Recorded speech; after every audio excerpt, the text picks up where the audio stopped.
Think fast. What's one Pokemon that confuses you to no end? I'm not talking about your least favorite overall. I mean one that is so scrambled, so odd, and so random that you can't rationalize why it exists. Now then, by the end of this video I guarantee that I can successfully convince you to abandon whatever choice you made and come to my side. What I have is a Pokemon so ridiculous and bizarre that, throughout the past 6 years that it's existed, I still can't find a reasonable explanation for why it's alive. Get ready, because who's bored? I'm bored.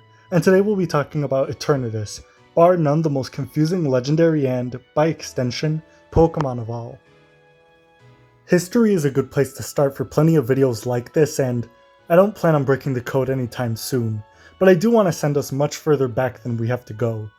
In Generation 3, Sohoen, the idea of main game legendary trios were introduced. Smack 3 big cool guys on Pokemon game covers and watch them fly off the shelves.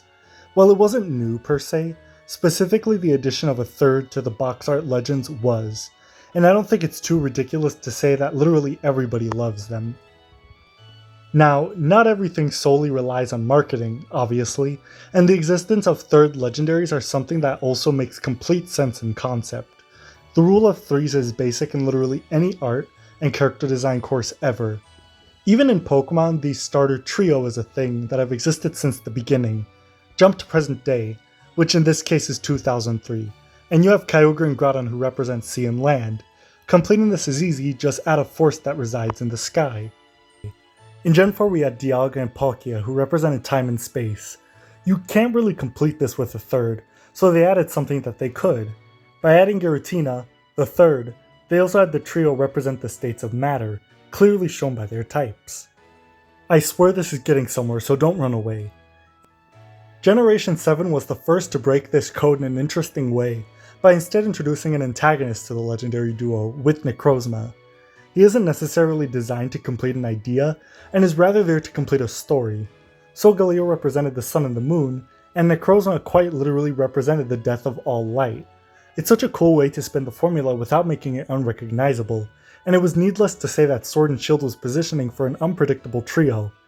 And boy, I could win the lottery 50 times every year of my life before I could have ever predicted this.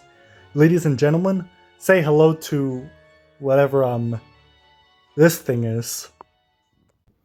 We can start by, maybe trying to figure out what it is. Eternatus is its name, which is pretty cool, and it's poison and dragon. I could have won the lottery a couple more times before guessing that, but I digress. I can sort of see the poison typing because it looks like spaghetti covered in Looney Tunes poison, but for the love of God I cannot comprehend how it's a dragon at all.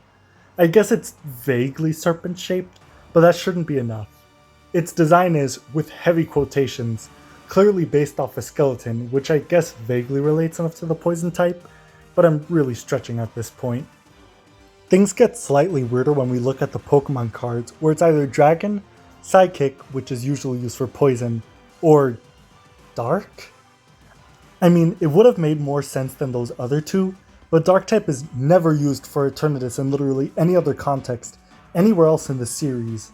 So I guess just write it off? I think it's best that, to figure out what it is exactly, we look at the Lord, which Sword and Shield sort of supplied us with, I think. Okay, so what is it? An alien. I mean, it's a viable explanation, alright.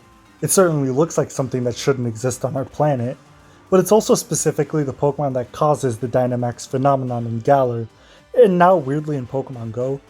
Eternatus fell from a comet 20,000 years ago, and awoke 3,000 years ago, caused a bunch of Godzilla Pikachus to nearly destroy Galar, and then, I don't know. It's implied he was defeated by the old king of Galar, which was Calyrex from the DLC, and was then weakened and eventually found by Chairman Rose, the really badly written main villain who wanted to use its endless energy to power Galar for the next 1,000 years. And be honest with me, are you even following anymore? There are no more events or nuance between that, besides him being defeated by the legendary duo like twice. In fact, I only brought that up because I have questions. So Eternatus causes the Dynamax phenomenon because its body produces endless energy. However, every single one of its Pokédex entries contradict that. In Sword it says that it sustains itself off of the energy in the Galar region, and even specifies that it can't live without it. Eternimax Eternatus' unseen dex entry somehow further doubles down and says that the form only exists because it has absorbed all the energy in the Galar region. So which is it? Additionally, his name tells us nothing.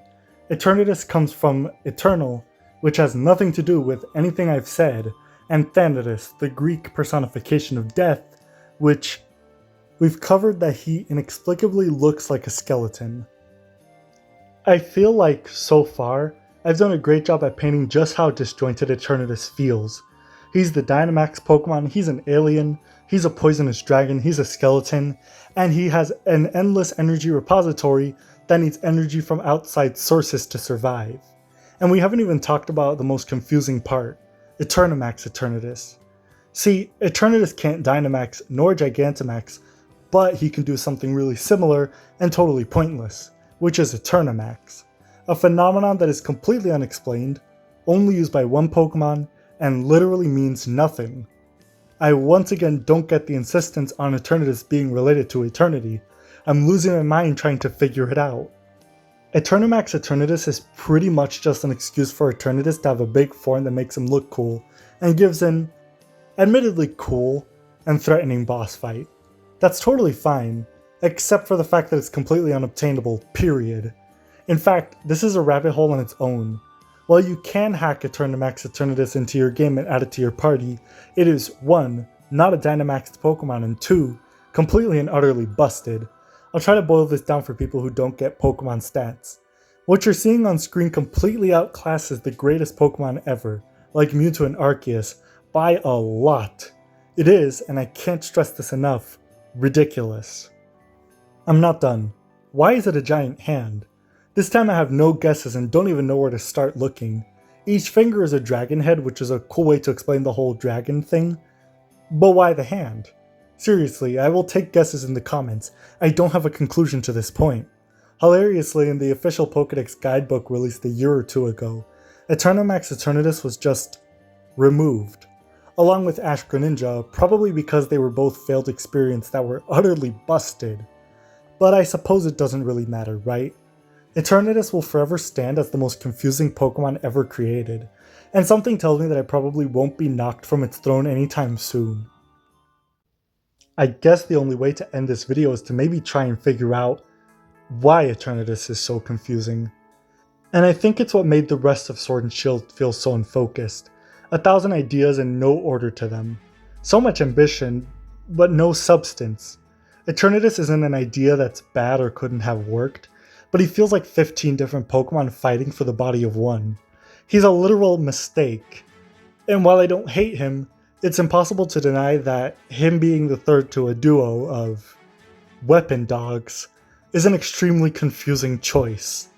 But who cares about that? Remember to follow my Tumblr and Blue Sky for art and my Wattpad and AO3 for fanfictions. All my socials are bored in a good way. Don't forget the underscores. And I always try to respond to DMs. You want to face me in Showdown? I'm trainer_bored and usually am available every now and again. And remember, always, stay bored.